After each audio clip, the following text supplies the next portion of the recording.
जय हिंद।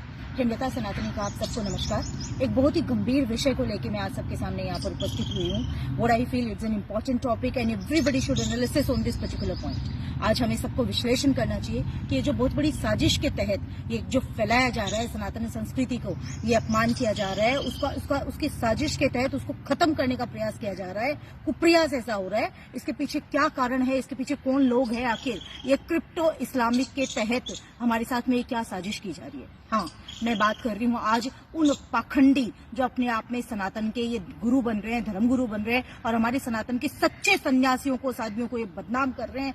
उन धर्मगुरुओं की आज मैं बात कर रही हूँ, चाहे वो भले मोरारी बापू ले लीजिए, चाहे वो कल की आई हुई ये गंदी और चित्रलेखा ले लीजिए, चाहे वो चिन्मयानंद ले लीजिए, चाहे वो अपने आप को गुरुमा कहने वाली वो पाखंडन औरत ले लीजिए। Yes, I am talking about them.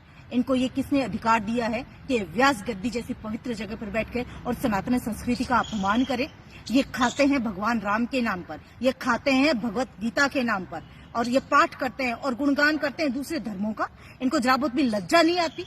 कल मैं सुन रही थी एक मोरारी बापू का एक सत्संग का वीडियो वायरल हो रहा था और उसके अंदर वो ही कह रहा है कि मैं क्या करूं, मैं राम का नाम लेते लेते, मैं भगवत कथा कहते कहते, कृष्ण भगवान को ये करते करते और मुझे अंदर से ही फूट जाता, अल्लाह मुला आ जाता है। तो मैं उसको कहूंगी कि तेरे अंदर से नहीं फूटता, ये जो तेरे शब्दों का मोह माया जाल है वो पैसों का है। तू इतना बड़ा गद्दार है, तू इतना बड़ा दल्ला है, मीन्स जिसे हम ये कहते हैं ना, मेरे पास आज शब्दकोश कम पड़ गया इनको गाली देने के लिए। ये इतने बड़े दलाल है कि ये पैसों के आड़ में, पैसों के लालच में अपनी माँ को भी, अपनी मातृभूमि को भी ये सौदा कर सकते हैं, ये बेच सकते हैं।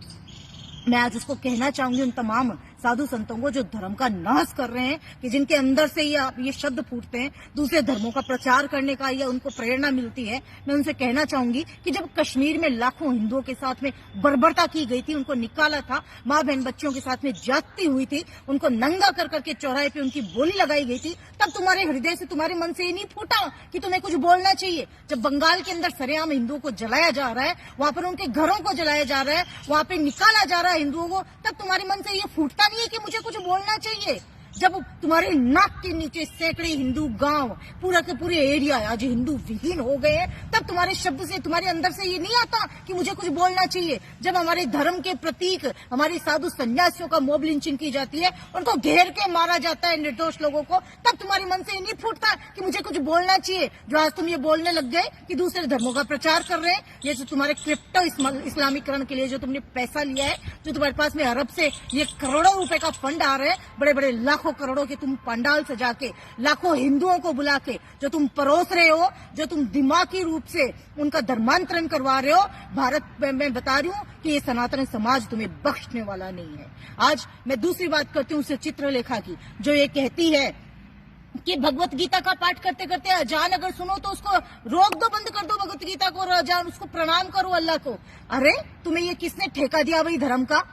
ये तो इतनी बड़ी गद्दार, दल्ली, गंदी औरत है ये कि इसने तो भगवत गीता में एक पहला, जिसे हम बोलते हैं संशोधन करके 13वें स्कंद के रूप में अजान को जोड़ दिया है। इतनी गंदी औरत है ये शराब का प्रचार कर रही है। कोई इससे पूछे कि क्यों भाई तू शराब का धंधा करती है, तूने धंधा खोल रखा है शराब का जो तू बड़ी इसको प्रमोट करती है, तुम्हें आखिर हक दे किसने दिया? तुम लोग ऐसे घिनौना काम करते हुए तुम्हारी आत्मा तुम्हें धिक्कारती नहीं है? एक वो चिन्मयानंद जो व्यास गद्दी जैसी पवित्र जगह पर बैठकर काले वस्त्र ये सब धारण कर रहे हैं, ये भगवान को भूल रहे हैं।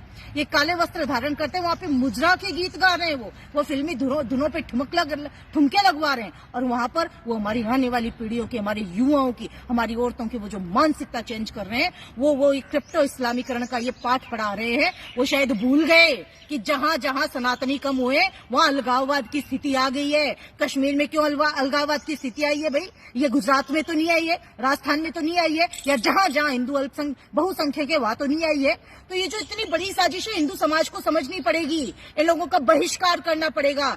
नहीं तो जो पुरखों ने हमारी गलतियां की है उन गलतियों को मत दोहराओ, अदरवाइज इनका अंजाम भुगतने के लिए आप तैयार रह जाना। ऐसे धर्म के गद्दारों को, ऐसे दल्लों को जो हमारे साधु संतों को बदनाम करते हैं, वैदिक सनातन संस्कृति का हर्ष कर रहे हैं, ये नाश कर रहे हैं, उनको सबक सिखाओ, उनका बहिष्कार करो।